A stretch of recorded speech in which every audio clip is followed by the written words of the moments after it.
Алматыда атмосфералық ауаны қорғау ережесі бекітілді. Ластануды азайтып, экологиялық талаптарды реттеуге мүмкіндік беретін жаңа қағиданы қалалық мәслихат депутаттары мақұлдады. Құжат еліміздің экологиялық кодексіне сәйкес әзірленген. Жауапты мамандардың мәліметінше, былтыр Алматы агломерациясы бойынша ауаға таралған зиянды заттардың жалпы көлемі 225 мың тоннаға жеткен. Ал оның 189 мың тоннасы Алматы қаласының үлесінде екен.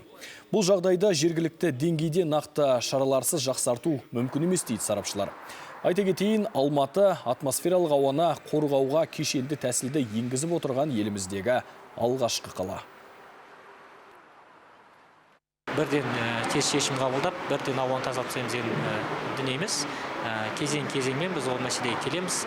Алдағы уақытта мүмкін тағы да іс-шаралар қабылдау мәселесі қаралады. Болмаса жеңілдету, басқа да мәселе қаратылмаса, ол мәслихат шешімімен, яғни біз өңірлік деңгейде қабылдауға мүмкіндігіміз бар.